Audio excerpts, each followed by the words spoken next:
मैं जा रहा हूँ, लेट हो रहा है।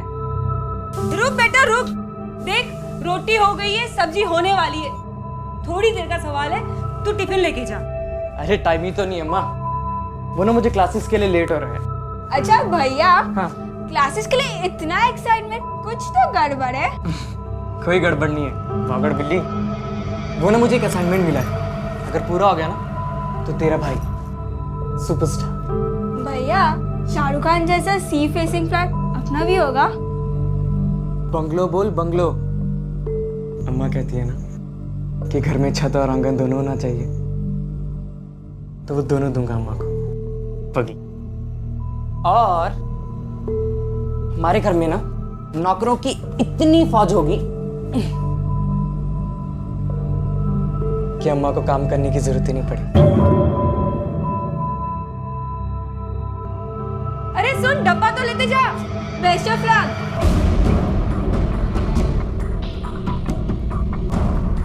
हाँ हेलो सचिन, हाँ मुझे ना 1 घंटे में पुराने किले के वहाँ पे मिली, देरी नहीं है? हाँ ठीक है।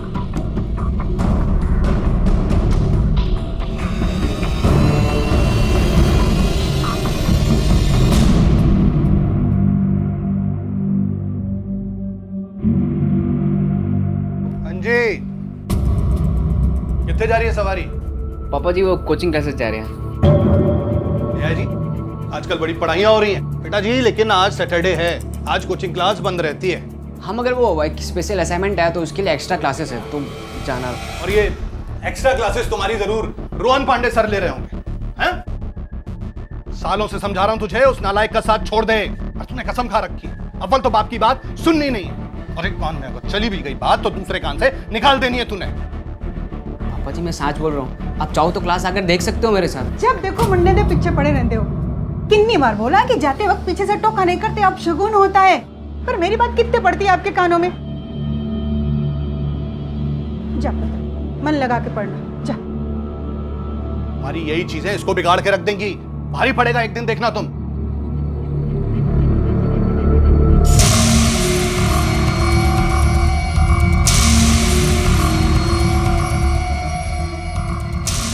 रोहन अब तू बताएगा तेरा प्लान क्या है? अब तो पूरे किले में आ गए हम लोग। चले ये बता, तुझे मुझ पे भरोसा है? भरोसा नहीं होता ना, इतने सालों से जो पापा जी कह रहे हैं ना, भरोसा मत कर रोहन पे। कब का साथ छोड़ दिया होता तेना मैंने। देख तुझे ना मेरी मदद करनी पड़ेगी, देख संभल के।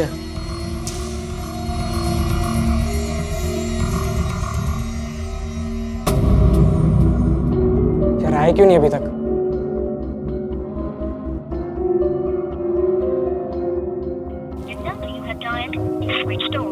फोन भी स्विच ऑफ आ रहा है। देख रोहन, मुझे लगता है तेरा प्लान बहुत गड़बड़ है यार, और सुन पकड़े गए ना तो बैंड छोड़, पूरी ऑर्केस्ट्रा बज जानी है यार। अबे फट्टू की तरह बात मत कर।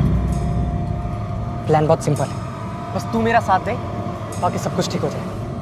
यार अब तक तो आ जाना चाहिए, लेकिन आए क्यों नहीं अभी तक? मैंने कहा था टाइम पे आना, फिर भी। देख रोहन, मुझे लगता है उन्होंने प्लान चेंज कर दिया होगा भाई। हो सकता है तुझे बेवकूफ़ बना रहे होंगे वो लोग। तू मेरी बात मान, तू चल यहाँ से, तू चल, वरना ऐसे थोड़ी ना होता यार। अरे ऐसे कैसे बेवकूफ बनाया होगा यार? प्रॉमिस किया था मुझे, बकायदा पूछ के मैंने कंफर्म भी किया था। अब वापस मुड़ने का सवाल ही पैदा नहीं होता।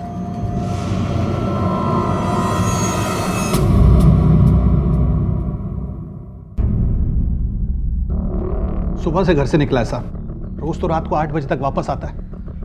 आज रात को 2 बज चुके हैं साहब, कोई अता पता नहीं, और फोन भी स्विच ऑफ आ रहा है। आपके कहने का मतलब है कि आपका बेटा सचिन और इनका बेटा रोहन दोनों साथ में हैं? मुझे तो यही लगता है सर जी, वो 24 घंटे चिपका रहता है जी मेरे बेटे के साथ। इनके मुंडे ने बिगाड़ के रख दिया जी मेरे पुत्र को। साहब सुबह तो रोहन भी कोचिंग क्लास का ही कह के गया था, पर अभी तक नहीं लौटा। साहब मुझे दोनों बच्चों की बहुत फिक्र हो रही है, कहीं किसी मुसीबत में ना फंस गए हो। आप एक काम कीजिए, अपने बच्चों के करीबी दोस्तों का फोन नंबर और एड्रेस और अपने बच्चों की फोटोग्राफ्स वो हमें दीजिए।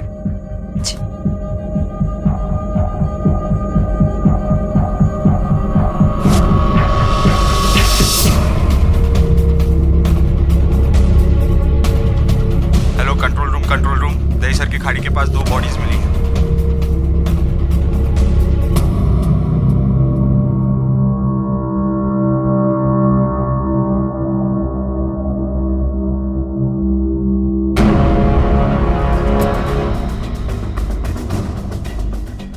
रोहन और सचिन कल क्लास आए थे? हाँ साहब आए थे। कुछ बता सकते हो सेंटर से कब निकले थे? साहब वो दोनों क्लास के आखिरी में निकले थे, क्योंकि 4 दिन से कोचिंग क्लास बंद थी। क्यों? क्या है ना साहब कि शिल्पा मैडम इस कोचिंग सेंटर की मालकिन है और वहीं बच्चों को पढ़ाती हैं। उनके पिताजी हॉस्पिटल में भर्ती हैं, इसलिए उन्होंने छुट्टी कर रखी थी। साहब उन दोनों में कल किसी बात पे लड़ाई हुई थी। कैसी लड़ाई? वो तो पता नहीं साहब, पर रोहन आगे गुस्से में जा रहा था और पीछे पीछे सचिन उसको मनाने के लिए जा रहा था। अरे सुन तो यार रोहन, रोहन मेरी बात तो सुन। रोहन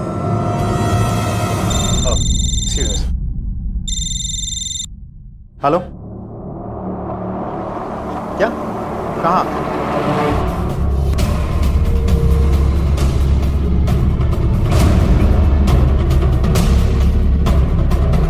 सर ये तो रोहन पांडे और सचिन खन्ना की बॉडी है। सर ये देखिए, सर पे गहरी चोट लगी है, मतलब मौत चोट लगने की वजह से हुई है। और ये देखिए, बॉडी को घसीटने की निशान थे। राजन, बॉडीज को पोस्टमार्टम के लिए भेजो। इनकी फैमिलीज को भी इन्फॉर्म कर दो। आसपास पता करो किसी ने कुछ देखा है क्या।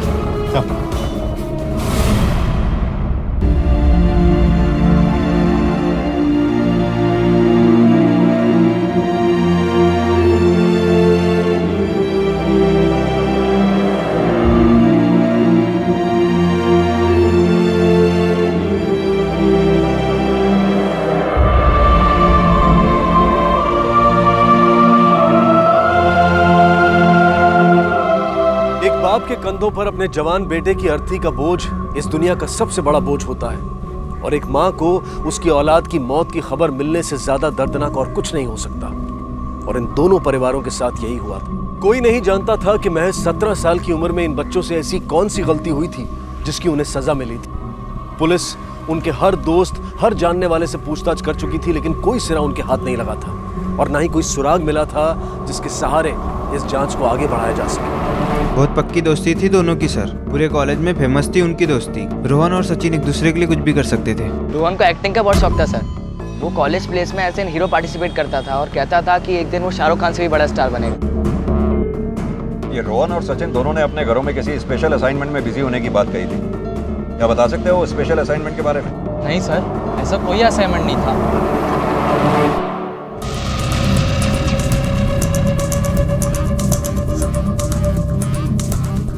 राजन, ये रोहन और सचिन आपस में इतने गहरे दोस्त थे कि आज तक किसी ने इन दोनों को आपस में झगड़ते हुए नहीं देखा। और उस दिन कोचिंग सेंटर में ऐसा क्या हुआ था जिस बात पर इन दोनों का आपस में झगड़ा हुआ? और ये लोग जो खास असाइनमेंट की बात कर रहे हैं जिस पर रोहन काम कर रहा था, वो असाइनमेंट क्या है? सर, दोनों लड़कों के कॉल डिटेल्स आ गई। लगभग सभी कॉल्स अपने दोस्तों को और रिश्तेदारों को किए गए थे। इनमें से सिर्फ एक नंबर है जो उनके पहचान वालों में से नहीं है। ये नंबर। किसका नंबर है? किसी रघु नाम के शख्स का। पता करो ये रघु कौन है। सर,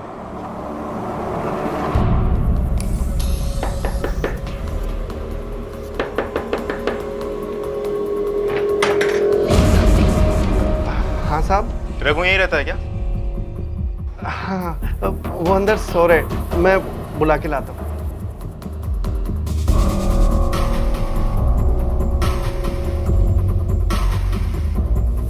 क्या हो, अभी तक नहीं आया? कुछ गड़बड़ तो नहीं?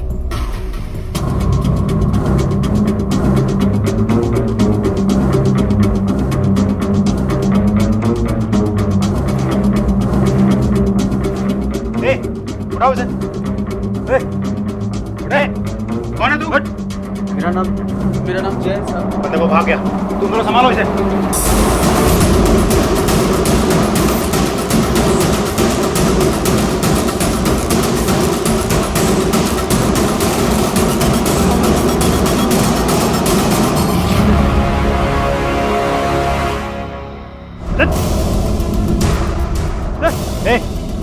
रघु को कैसे जानता है? सब मैं और रघु सब साथ में रहते, सब किसी कुली में।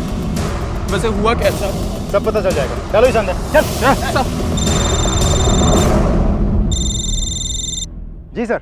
हाँ राजन, उन दोनों लड़कों की मोबाइल के लास्ट लोकेशन की रिपोर्ट आ गई है। दोनों पिछले 2 दिनों से पुराना किला जा रहे थे और वो भी एक ही वक्त पर। हो सकता है वहाँ कुछ मिले। मैं रास्ते में ही हूँ, तुम भी वहाँ पहुँचो। और रघु का क्या हुआ? I am sorry sir, Raghu तो भाग निकला, लेकिन उसका एक साथी हमारे हाथ लगा है। बहुत जल्द वो भी पकड़ा जाएगा। ठीक है। सर,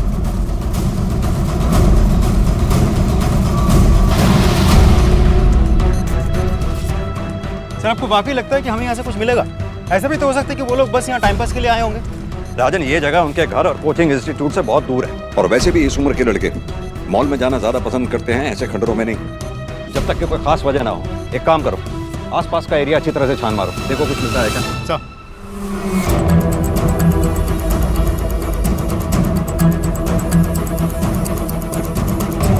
सर, ये दुपट्टा, रस्सी, इन सब का क्या मतलब निकलता है? मतलब यही है कि इस केस में कोई लड़की भी शामिल है। राजन, ये मामला गुमशुदगी या मर्डर का नहीं, कुछ और ही है, और इस केस में हमें सिर्फ एक ही आदमी लीड दे सकता है, और वो है रघु। उसे जल्द से जल्द ढूंढो, उसके कॉल रिकॉर्ड्स निकलवाओ, हो सकता है उसके कॉल रिकॉर्ड से ही हमें कोई नया नाम मिले। साहब, तूने और रघु ने मिलकर सचिन और रोहन को क्यों मारा? साहब आप लोग क्या बोल रहे हैं साहब? मेरे को कुछ समझ में नहीं आ रहा साहब। साहब मेरे को तो ये भी नहीं मालूम आप जिनके नाम ले रहे हैं वो लोग कौन है। साहब रघु के मुंह से भी मैंने कभी उसके बारे में नहीं सुना, तो मैं उन्हें क्यों मारूंगा साहब? और मेरा रघु तो ऐसा करने के बारे में सोच भी नहीं सकता साहब। मतलब रघु ऐसा नहीं कर सकता साहब। बात को गोल गोल मत घुमा, सीधी तरह से बता, रघु से क्या रिश्ता है तेरा? मेरा बॉयफ्रेंड है साहब वो। तुम दोनों काम क्या करते हो? साहब मैं ऑटो चलाता हूँ साहब, और रघु फ्यूचर प्लस कोचिंग में काम करता था। Future plus coaching? ये तो शिल्पा की है ना? पर पिछले गए हफ्ते उधर से जॉब छूट गई उसकी साहब, तो अभी 3 दिन पहले नई जगह काम पकड़ा उसने। राजन, ये रघु भी उसी कोचिंग सेंटर में काम करता था जहां रोहन और सचिन पढ़ा करते थे।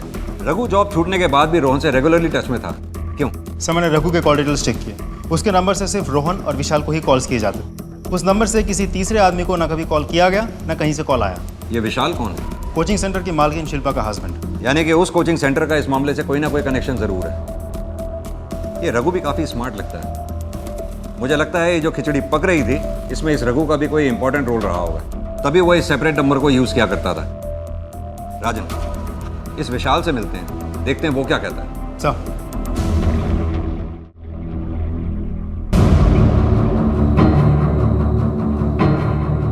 जी आप लोग? हमें लगा था अब तक तो आपको पता चल ही गया होगा कि आपके कोचिंग सेंटर के 2 स्टूडेंट रोहन और सचिन दोनों का परसों रात मर्डर हो गया। जी हाँ, मुझे पता चला। इसी सिलसिले में आपके हस्बैंड से बात करनी थी। अंदर आ सकते हैं? जी आइए। आप ही हैं मिस्टर विशाल? जी नहीं, मैं उनका छोटा भाई विक्रम। ये आपके हाथ में चोट कैसे लगी? वो मैं बाथरूम में फिसल कर गिर गई। भैया, हमारे कोचिंग सेंटर के जिन 2 स्टूडेंट्स का मर्डर हुआ है, उनके बारे में इंक्वायरी करने आए हैं। जी हाँ, बताइए, how can help you? Raghu को जानते हैं आप? जी हाँ बिल्कुल, हमारे असिस्टेंट था एडमिन डिपार्टमेंट में। कुछ दिन पहले ही हमने उसे निकाल दिया। और निकाले जाने के बाद भी वो रोज फोन पे आपसे बात किया करता था, जान सकता हूँ क्या? वो अपनी सैलरी के बारे में बात करता था, जो हमने रोक रखी थी।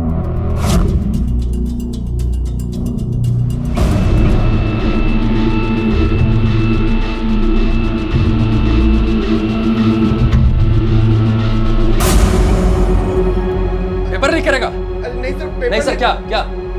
आपके और आपकी वाइफ के अलावा कोई और भी जानता है इस बारे में? सिर्फ सचिन जानता था, जिसने मुझे इन्फॉर्मेशन दी थी रघु के पेपर लीक करने के बारे में। सचिन ने? लगता है पुलिस वालों को हम पर शक हो गया। शक हो गया तो होने दो ना, वो उनकी ड्यूटी है। खाली शक होने से कुछ साबित नहीं होता। लेकिन हम ये सब कब तक छुपाएंगे? जब तक छुपाने की जरूरत पड़ेगी तब तक। और तुम ये कैसे और कब तक सोचना बंद करो, समझी? और अपना दिमाग ठीक रखो और अपनी शक्ल ठीक रखो, ऐसे जैसे कुछ नहीं हुआ, सब सही है। क्योंकि अगर किसी भी तरह से सच सामने आया तो तुम कहेंगे, ठीक है? इसलिए स्माइल स्माइल स्माइल।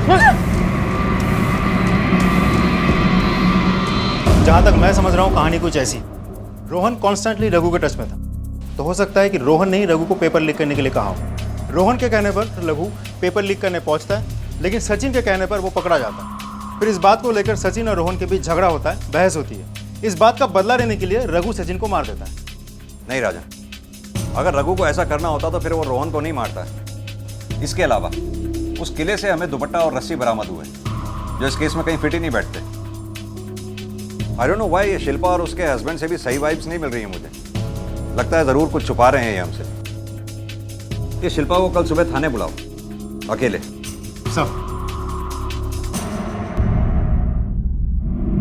साहब, हमारे बच्चों के कातिल का कुछ पता चला? कुछ लोगों पे शक है हमें, लेकिन अभी पूरे यकीन के साथ अभी कुछ नहीं कह सकते हैं। हाँ, बहुत जल्द उस हत्यारे तक पहुंच जाएंगे और जैसे ही कुछ पता चलता है आपको इन्फॉर्म करेंगे। इस तरह आपको रोज रोज यहाँ आकर तकलीफ उठाने की जरूरत नहीं है। तकलीफ? अपने जवान बेटे की लाश देखी है मैंने, और इस दुनिया में और तकलीफ देने वाला बच्चा ही क्या है। 5 साल का था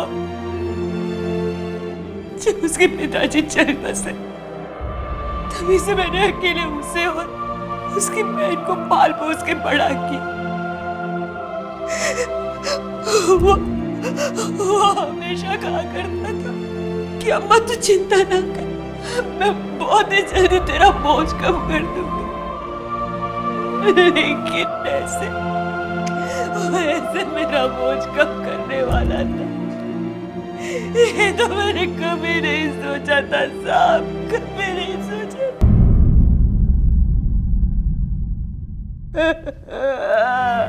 आपका दुख हम समझ सकते हैं, भरोसा रखिए हमारे ऊपर। इनफैक्ट सचिन के फादर भी आए थे, उनसे भी हमने यही कहा, दोनों बच्चों को इंसाफ जरूर मिलेगा। हाँ जादव बोलो। रघु का फोन अभी थोड़ी देर पहले ही ऑन हुआ है सर, मैंने जीपीएस के लोकेशन का मैसेज भेजा है आपको। Okay, good job Jadhav. गाड़ी घाट को बदलो। रोहन और सचिन दोनों आपके स्टूडेंट्स थे, जाहिर सी बात है आप उन दोनों को जानती भी होंगी। कुछ बताएंगी उनके बारे में? मेरा मतलब उनका नेचर, उनकी आदतें वगैरह वगैरह। रोहन काफी शैतान था, क्लास में दूसरे स्टूडेंट्स के साथ प्रैंक किया करता था, हीरो बनना चाहता था शायद, इसलिए पढ़ाई में बिल्कुल भी इंटरेस्टेड नहीं था। लेकिन सचिन वो एकदम अपोजिट था, पढ़ाई में काफी अच्छा था, शांत था, शर्मीला था, लेकिन वो हमेशा रोहन के साथ रहता था। उनकी इसी दोस्ती के चलते वो रोहन के हर गलत काम में उसका साथ देता था। This is your last chance, okay? अगर दोबारा तुम लोगों ने शरारत करने की कोशिश की ना तो मुझे मजबूरन तुम्हारे पेरेंट्स को यहाँ पर बुलाना पड़ेगा। Got it? Yes ma'am. Sorry ma'am. Leave. देखा, मैंने कहा था ना कि सिर्फ एक वार्निंग देके छोड़ देगी। तुमने देखा ना मेरा एक्टिंग, कैसे मैंने टीचर को बुद्धू बनाया। जिस दिन रोहन और सचिन का मर्डर हुआ उससे 4 दिन पहले आपकी कोचिंग एकेडमी बंद थी, क्यों? इस बीच आप कहां पर थी?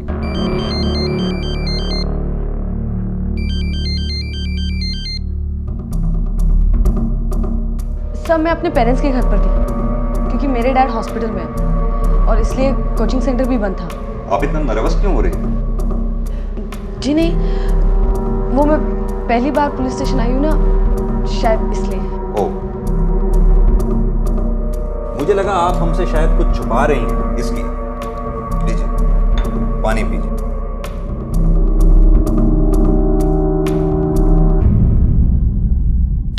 वैसे जिस दिन मर्डर हुआ उस वक्त एग्जैक्टली आप कहां पर थी?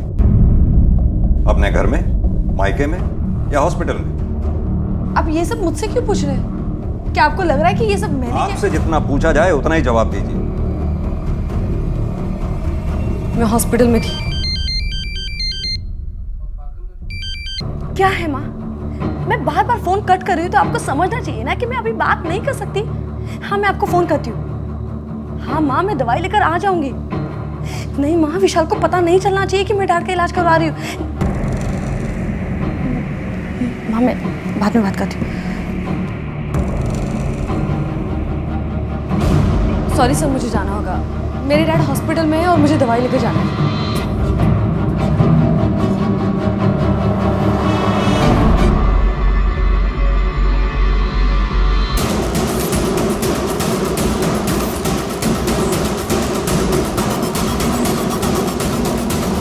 क्या रे रघु, बहुत इंतजार करवाया तूने अपने दरवाजे पे। हाँ, चल चल।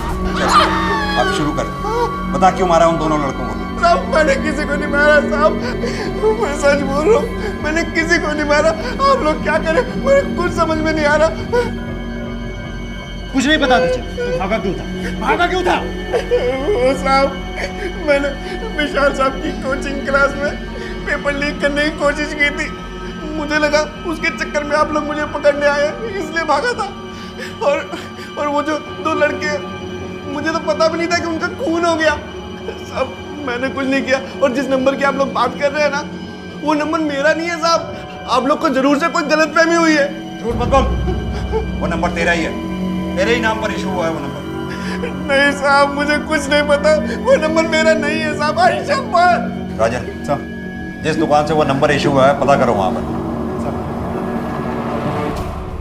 ये देखिए सर, पूरे डॉक्यूमेंट्स लेने के बाद ही मैंने सिम कार्ड दिया था उस लड़के को। लड़के को?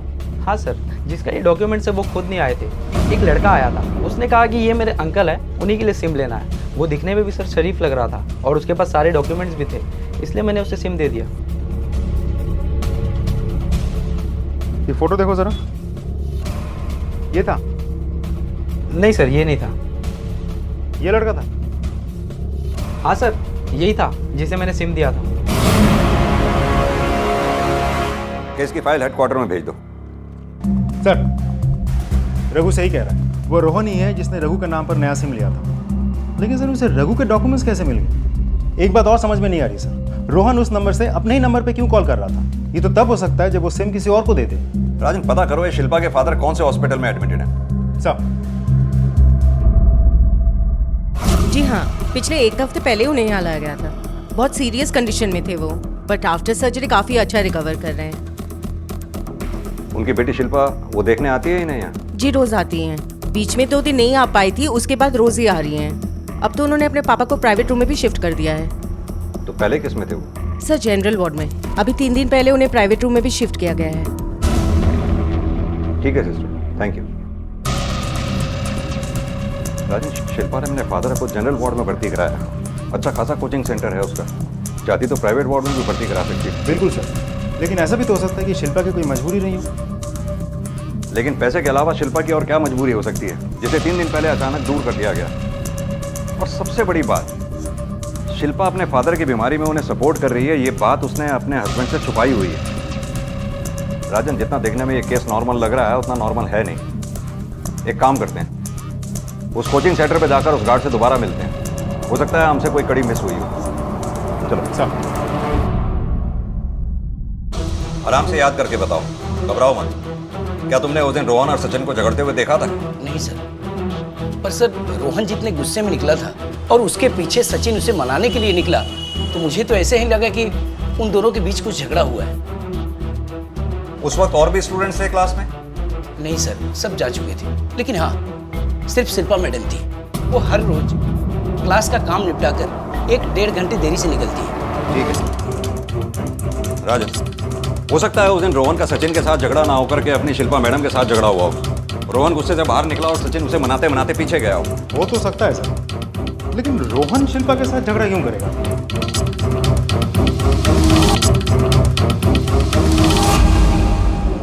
क्या हुआ सर? राजन विशाल के घर का सर्च वारंट निकलवाओ। सर हमें आपके घर की तलाशी लेनी है, सर्च वारंट है हमारे पास। सर्च वारंट कैसा और किस बात की तलाशी लेनी है आपको? हम लोग क्या आपको क्रिमिनल दिखाई देते हैं? सर आप बहुत बड़ी गलती कर रहे हैं, आप जानते नहीं कि हमारी पहुंच कहां तक है। राजन सर सरकारी काम में रुकावट डालने के जुर्म में अंदर डालो इसे। चलिए सर सर सर, सर मैं अपने छोटे भाई की तरफ से माफी मांगता हूँ sir. You can carry on. पूरे घर की तलाशी लो, कोई भी कोना छूटना नहीं चाहिए।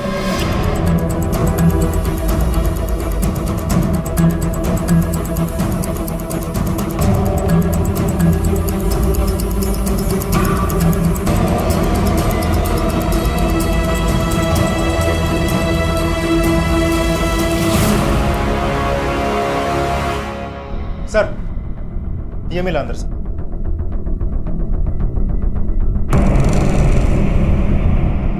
ये सूट आप ही का है? जी हाँ। इसका दुपट्टा कहाँ है? जाहिर सी बात है, ना तो इसका दुपट्टा आपके पास है और ना ही मेरे सवाल का जवाब। लेके चलो इन्हें। सर मेरा छोटा बच्चा है, मैंने कुछ नहीं किया। सर बात तो सुनिए। काफी वक्त बात कर चुके हैं आप हमारा में शिल्पा, अब सीधी तरह से बताइए कि क्यों मारा आपने रोहन और सचिन को? साहब मैंने उन्हें नहीं मारा, आई स्वेयर उन दोनों की मौत में मेरा कोई हाथ नहीं है। तो आप उस पुराने किले पर सचिन और रोहन के साथ क्या करने गई थी? पिकनिक मनाने? पुराना किला, मैं वहां पर क्यों जाऊंगी? मैं पुराने किले पर गई ही नहीं। झूठ मत बोलिए, हमारे पास इस बात का सबूत है कि आप, रोहन और सचिन एक ही दिन एक ही वक्त पर पुराने किले पर मौजूद थे। नहीं सर, ऐसा आपके नहीं। मोबाइल की लोकेशन रिपोर्ट, आपका कोई भी झूठ आपको यहाँ से बचा नहीं सकता। मिस शिल्पा, बेहतर यही होगा कि सच क्या है आप हमें बता दें।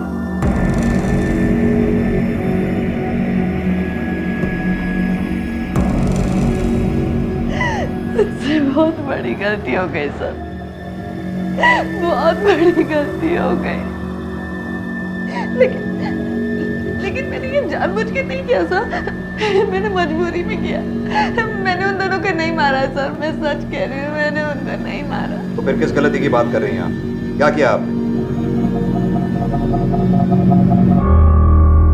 मैंने अपनी खुद की किडनैपिंग करवाई। What? खुद की किडनैपिंग? जी हाँ, और इस काम के लिए मैंने रोहन को तैयार किया। मैं जानती हूँ कि तुम्हें पढ़ाई में ज़रा भी इंटरेस्ट नहीं है, तो तुम अपनी मॉम डैड की मेहनत की कमाई क्यों वेस्ट कर रहे हो? मेरे पापा नहीं है मैम, सिर्फ मम्मी है, और उनकी मेहनत मैं बिल्कुल भी वेस्ट नहीं करना चाहता। मैम, मुझे ना पढ़ाई में बिल्कुल भी इंटरेस्ट नहीं है, लेकिन इसका मतलब ये नहीं है कि मैं किसी भी लायक नहीं हूँ, और ये मैं बात एक दिन प्रूव भी कर दूँ। कैसे? फिल्मों में हीरो बन के?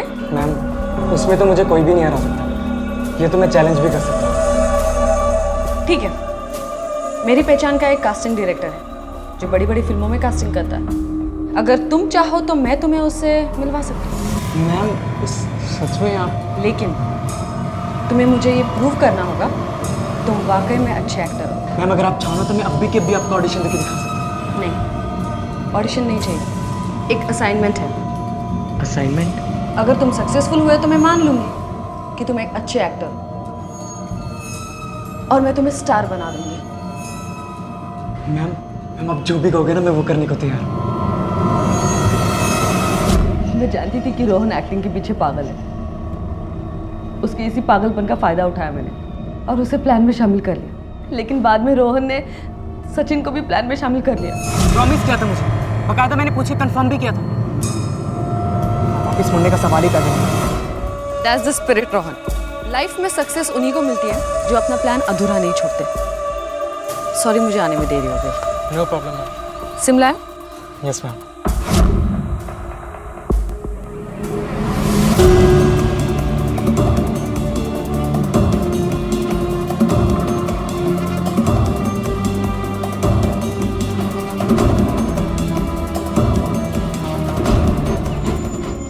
Done ma'am. अब ये फोटो मेरे पति को भेजो। उन्होंने पिक कर लिया।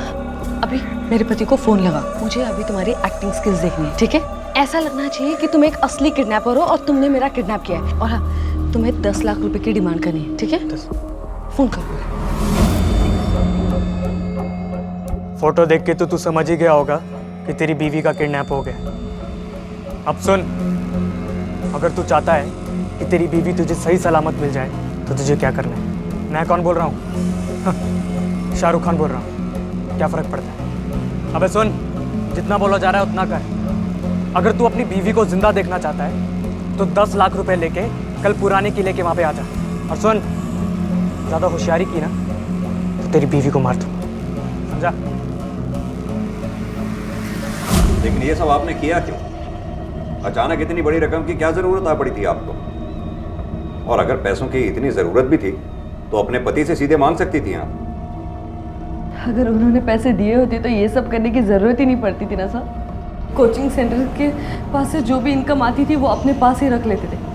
मुझे अपनी छोटी से छोटी ज़रूरत के लिए भी उनके सामने हाथ फैलाना पड़ता है। मैंने उन्हें बताया अपने डैड की सर्जरी के बारे में। विशाल, ये मेरे डैड की जिंदगी और मौत का सवाल है। तुम ऐसे कैसे पैसे देने से मना कर सकते हो? तुम कैसे भूल सकते हो कि जब तुम्हारी नौकरी छूटी थी तब मेरे पापा ने अपनी सारी सेविंग्स हमें दी थी हमारा कोचिंग क्लास शुरू करने के लिए। विशाल, उन्होंने वो सारी सेविंग्स अपने बुढ़ापे के लिए रखी थी। एंड मोस्ट इम्पोर्टेंटली, तुमसे कई ज्यादा मेहनत मैंने की है इस कोचिंग सेंटर को सक्सेसफुल बनाने के लिए, जिसका ना तुमने मुझे कभी क्रेडिट दिया है ना प्रॉफिट। मैंने इसके बारे में तुमसे कभी कुछ नहीं कहा, लेकिन बस बहुत हो गया विशाल। अब मुझे मेरा हिस्सा चाहिए। मैं अपने पापा को ऐसे मरते हुए नहीं देख सकती। व्हाट हिस्सा? क्या हिस्सा?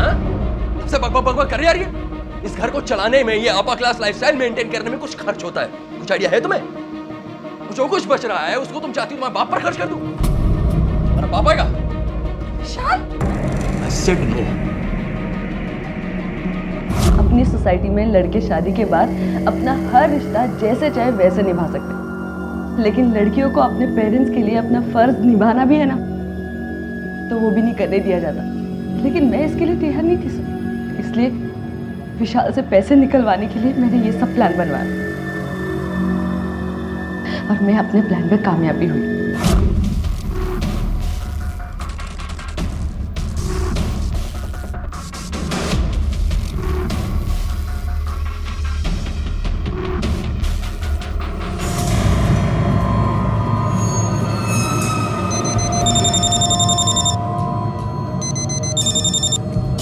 हेलो। अच्छा सुन, पैसे जो तेरे पास हैं वो झाड़ के पास रख दे। लेकिन मैं तुम पे भरोसा कैसे करूं कि मेरी बीवी तुम्हारे पास है? हेलो विशाल, विशाल इन लोगों ने मुझे किडनैप कर लिया, प्लीज मुझे विशाल। यकीन हुआ तुझे? अब सुन, चुपचाप पैसे झाड़ के पास रख और निकल जा। शाम तक तेरी बीवी तुझे मिल जाएगी। चल निकल।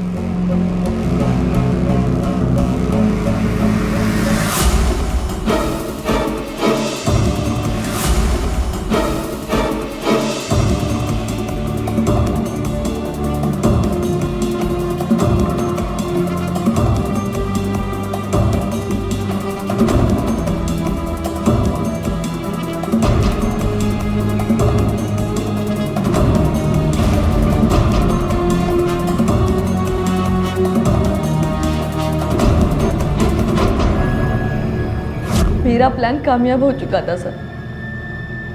मैंने वो पैसे अपनी मॉम को दिए डैड की सर्जरी के लिए। जिस दिन मैंने डैड को जनरल रूम से प्राइवेट रूम में शिफ्ट करवाया ना सर, उस दिन मुझे लगा कि मेरी सारी प्रॉब्लम सॉर्ट आउट हो गई, लेकिन मैं गलत थी। असल में तो मैं अपनी जिंदगी के सबसे बड़ी प्रॉब्लम में फंस गई थी। न जाने कैसे सचिन और रोहन की मौत हो गई। मैं आपसे सच कह रही हूँ सर, मैंने उन दोनों को नहीं मारा। आप अभी भी झूठ बोल रही हैं। नहीं सर, मैं सच कह रही हूँ। जिस दिन रोहन और सचिन का मर्डर हुआ, वो लोग आपस में नहीं झगड़े थे, बल्कि उनका झगड़ा आपसे हुआ। जी सर, मैं मानती हूँ कि थोड़ी कहासुनी हुई थी, स्पेशली रोहन से। लास्ट 2 दिन से उस कास्टिंग डायरेक्टर से मिलाने के लिए गोली दे रही है मैम आप। चक्कर क्या है? चक्कर? रोहन, मैंने तुमसे कहा ना कि टाइम लगेगा। वो कास्टिंग डायरेक्टर इंडिया में नहीं है, अब्रॉड में। झूठ बोल रही है मैम आप। आपने यूज किया है ना दोनों को अपना मतलब निकलवाने के लिए। ऐसी बात नहीं है रोहन। मैम आपने मेरे को बेवकूफ बना के बिल्कुल भी अच्छा नहीं किया। अब आप देखना मैं क्या करता हूँ। रोहन, रोहन, रोहन! वो आखिरी बार था जब मैंने सचिन और रोहन को देखा था। उसके बाद उनके साथ क्या हुआ मुझे कोई आइडिया नहीं है सर। आपकी इस प्लानिंग के बाद क्या आपके पति को पता था कि आप उनसे पैसे निकलवाने के लिए उनके साथ इस तरह का खेल खेल रही हैं? शिल्पा ने अपना जुर्म कबूल कर लिया था। उसने ये मान लिया था कि उसने रोहन और सचिन का इस्तेमाल करके अपनी फेक किडनैपिंग प्लान की थी, लेकिन उनके कत्ल से किसी भी तरह का संबंध होने से वो लगातार इनकार कर रही थी। पुलिस ने शिल्पा के बयान की जांच की और पाया कि वो सच बोल रही थी, पर इसी के साथ पुलिस की जांच एक डेड एंड पर पहुंच चुकी थी। अगर शिल्पा ने ये कत्ल नहीं किए थे तो फिर किसने किए थे? काफी सोच विचार के बाद जांच दल इस नतीजे पर पहुंचा कि इन हत्याओं का कोई ना कोई संबंध इस फेक किडनैपिंग से जरूर था। बहुत संभावना थी कि शिल्पा, सचिन और रोहन के अलावा कोई और भी था जिसे इस कारगुजारी की खबर लग चुकी थी, और शायद इसी का बदला लेने के लिए उस शख्स ने ही इन हत्याओं को अंजाम दिया था। अगर पुलिस की ये थ्योरी सही थी तो सिर्फ एक इंसान था जो इस दायरे में फिट बैठता था, और वो था शिल्पा का पति विशाल। तुम्हें पता चल चुका था कि तुम्हारी बीवी ने तुम्हें बेवकूफ बनाया। बेवकूफ बनने की फ्रस्ट्रेशन, 10 लाख रुपए का नुकसान तुमसे बर्दाश्त नहीं हो रहा था। अपनी बीवी को तो तुम मार नहीं सकते थे, इसीलिए तुमने रोहन और सचिन का खून किया। नहीं सर, ये सच नहीं है। मुझे सब कुछ पहले से पता लग गया था और मुझे बहुत गुस्सा भी आया था।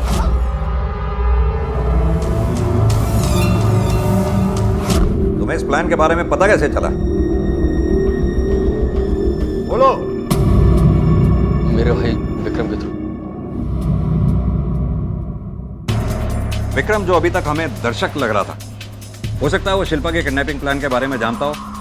इस खेल का खिलाड़ी वही हो। यानी कि सचिन और रोहन का मर्डर, लेकिन उसके साथ तो इन दोनों का कोई डायरेक्ट कनेक्शन था भी नहीं। वो क्यों मारेगा इन दोनों को? राजन, मैंने अभी सिर्फ एक पॉसिबिलिटी की बात की। हो सकता है ऐसा ना भी हो, लेकिन हमें श्योर होना होगा। ये साइबर सेल को विक्रम का मोबाइल नंबर देकर मर्डर वाले दिन के उसके फ़ोन की लास्ट लोकेशन पता करो।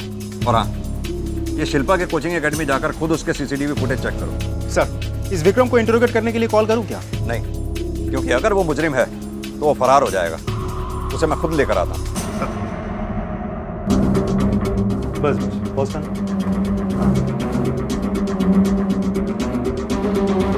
जूम करो।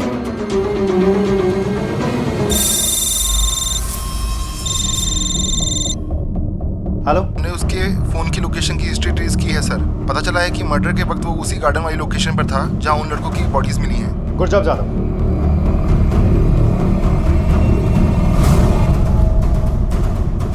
सर आप यहाँ और मेरे भैया भाभी? थाने चलो, सब पता चल जाएगा। लेकिन किस लिए? पूछताछ करनी है। लेके चलो। लेकिन मैंने क्या किया सर? चले मुझे क्यों मारो? मैंने क्या किया?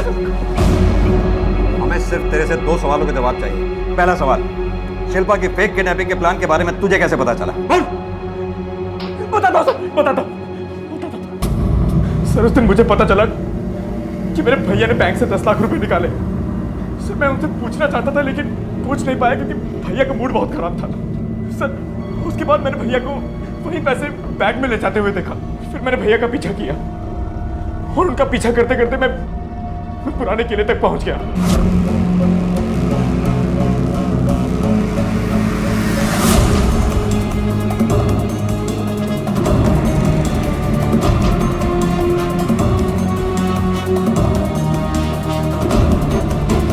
सर, उसके बाद मैंने घर जाके भैया को सब कुछ बता दिया। दूसरा और सबसे अहम सवाल, तूने सचिन और रोहन को क्यों मारा? सर, ये क्या कह रहे हैं आप? सर, मैंने किसी को नहीं मारा सर। गलत जवाब।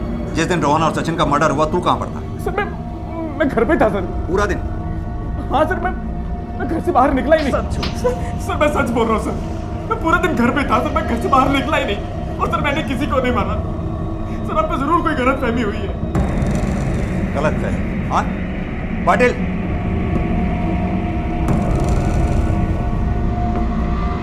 ये देख।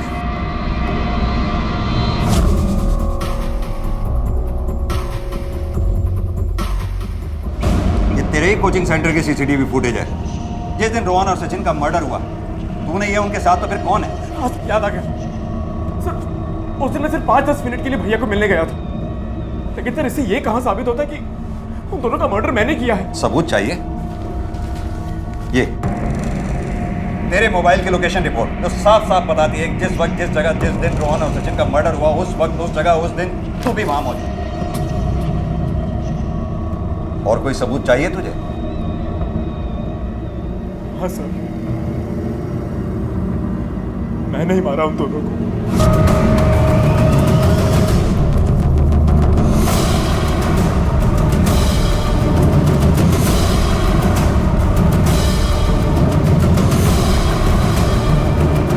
उसके बाद उनके फोन स्विच ऑफ करके उनकी लाश को ठिकाने लगा दिया ताकि किसी को उनके बारे में पता न चले। लेकिन अगर तूने उन दोनों को मारना ही था तो उसी दिन क्यों नहीं मारा जिस दिन तूने उन दोनों को किले पर देखा था?